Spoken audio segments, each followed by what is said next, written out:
नमस्ते प्रणाम। मैं हूँ संजू यादव। सभी दीदी बहनी का हमारे यूट्यूब चैनल पर स्वागत है। तो दीदी बहनी भाई लोग भाभी लोग अभी तक अगर आप लोग हमारे चैनल से नहीं जुड़े हैं तो प्लीज़ जुड़ जाइए। हमारे चैनल का नाम है संजू सुभाष ऑफिशियल।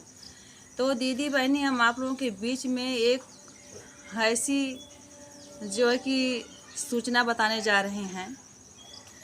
और मान लीजिए एक तरफ से बहुत ही दर्द भरा है। कहावत है कि बचपना में कोई गम नहीं रहता है, जवानी भी अच्छे से बीत जाती है क्योंकि शरीर में ताकत और जोर रहता है। पर दोस्तों, एक बुढ़ापा ऐसा चीज़ है, ऐसा दिन है कि जैसे कड़वा सच है कि मौत आज नहीं कल तो आना है, उसी तरह से अगर आदमी जवानी में नहीं मरता है तो बुढ़ापा तो आना तय है। और ये बुढ़ाई बेरिया समय इतना ख़राब होता है दीदी बहनी कि ओमैन बेटी बेटा सब लोग चिन्हाई जाता है। और ये बुढ़ाई के ऊपर हम एक दर्द भरा गीत अपने कलम से लिखले हिला। आप लोग ये गीत के पूरा अंत तक सुनिया। और ये खबर बा सुल्तानपुर, ये खबर बा सुल्तानपुर अरवा गाँव का। वहाँ का एक 65 साल का बूढ़ा, 65 साल का दादा हैं, जेकरे 3 बेटा हुआ, 3 पतो हैं, 7 गो पोती पोता हुआ। और पोती पोतन का उम्र हुआ 20 साल, 22 साल, 18 साल। और कौन ऐसा कारण आ गल दीदी बहनी कि 65 साल का बूढ़ा दादा शादी करके लेके आ गई न, बतावा। तो आप लोग हमारे गीत के अंत तक बने रहिएगा। हम अपने गीत के माध्यम से बताना चाहते हैं दीदी बहनी कि वह कौन सा कारण था जिस कारण बुढ़ऊ दादा 65 साल की उम्र में अपनी शादी किए। जो कि उन्हें उस समय मान लीजिए कि 4 गो काठी चाहिए तो वो घरे मेहरारू लेके आयल हैं शादी करके। एक कारण जाने खातिर कि आप लोग पूरा गीत सुनल जाई।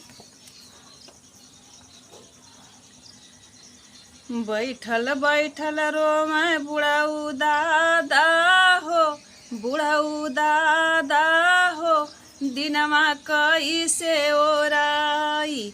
बैठल बैठल रोवे बुढ़ऊ दादा हो, बुढ़ऊ दादा हो, दिनमा कैसे ओराई। अपने बुढ़ाई बेरिया बेटी जन्म वाली, अपने मदीना खातिर बेटी जन्म वाली, उहो बेटी हो गईली पराई हो, पराई हो, दिनमा कैसे ओराई। उहो बेटी हो गईली पराई हो, दिनमा कैसे ओराई। बैठल बैठल रोवे बुढ़ऊ दादा हो, दिनमा कैसे ओराई। बैठल बैठल रोवे बुढ़ऊ दादा हो, दिनमा कैसे ओराई। अपने मदीना खातिर बेटा जन्म वाली, अपने मदीना खातिर बेटा जन्म वाली, उहो बेटा गैलया लगाई हो, अलगाई हो, दिनमा कैसे ओराई। उहो बेटा गैलया लगाई हो, अलगाई हो, दिनमा कैसे ओराई। बैठल बैठल रोवे बुढ़ऊ बाऊ हो, बुढ़ऊ बाऊ हो, दिनमा कैसे ओराई। 4 साल बीत गईले बूढ़ा मर गईली, 4 साल बीत गईले बूढ़ा मर गईली। के देई भोजन बनाई हो, बनाई हो, दिनमा कैसे ओराई। के दी है भोजन बनाई हो, बनाई हो, दिनमा कैसे ओराई। रोटिया के कारण कैली हम ही बियहवा, रोटिया के कारण कैली हम ही बियहवा। बेटा देहल गोजिया चलाई हो, कपड़ा गयल लगाई। बेटा देहल गोजिया चलाई हो, कपड़ा गईले लगाई। बैठल बैठल रोए बुढ़ऊ दादा हो, दिनमा कैसे ओराई। बेटावा पतोहिया देहल बुढ़ऊ के भगाई। बेटावा पतोहिया देहल बूढ़ा के भगाई। बेटावा पतोहिया देहल बूढ़ा के भगाई। के दी है रोटिया बनाई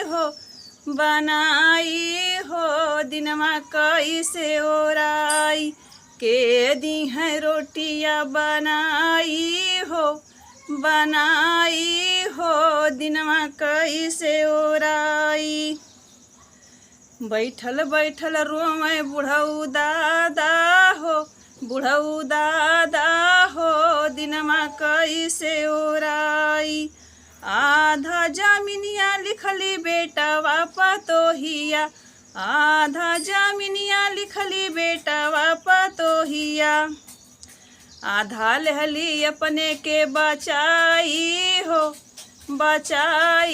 हो, दिनमा कैसे ओराई। आधा लहली अपने के बचाई हो, दिनमा कैसे ओराई। बैठल बैठल रोए बुढ़ऊ दादा हो, दिनमा कैसे ओराई। अपने मदीना खातिर पोखरा खानावली हो, पोखरा खानावली। ओहो पोखरा गईल झुराई हो, दिनमा कैसे ओराई। ओहो पोखरा गईल झुराई हो, दिनमा कैसे ओराई। अपने मैं रोटी खातिर कैली बियाहवा, अपने मैं रोटी खातिर कैली बियाहवा। बूढ़ा देहल बेटावा भगाई हो, कैसे रोटियां बनाई। तो धन्यवाद दीदी बहनी। बुढ़ौती एक ऐसी चीज़ होती है कि अपने बुढ़ाई के सहारे के लिए मनुष्य क्या क्या नहीं करता है। कि बेटा के लिए महल बनवा दो, ये कर दो, वो कर दो। जितना हम लोग करेंगे उतना हमारा बेटा हमारा मान सम्मान करेगा, हमारी बुढ़ाई बेरिया हमको पार करेगा, कंधा उठाएगा। बहू आएंगी, भोजन बना के देंगी। पर ऐसा बहुत ही कम हो रहा है दीदी बहनी। जिसके अंदर बहुत ही संस्कार भरा है, उन्हीं के बेटा और पतों अपने सास ससुर, अपने माता पिता का सेवा कर रहे हैं। मान लीजिए कि 100 में 90% तो नहीं कर रहे हैं। जो बहुत ही संस्कारी बच्चे हैं वही अपने माता पिता का सेवा कर रहे हैं। जिसको अनुभव है कि आज हम बेटा बहू हैं तो कल हम भी एक पिता बनेंगे, हम भी ससुर बनेंगे, सास बनेंगे। वही जो है कि बेटी पतों कर रही हैं, सबके बेटी पतों नहीं कर रही हैं। तो प्लीज़ आप लोग भी ऐसा न करें जिससे बुढ़ाई वाला जो समय हो बहुत कष्ट से व्यतीत हो। क्योंकि सबका वही हाल होगा, सबकी बुढ़ाई आएगी, सबकी मौत होगी। तो प्लीज़ हमारा वीडियो पूरा अंत तक सुनने के लिए धन्यवाद दीदी बहन।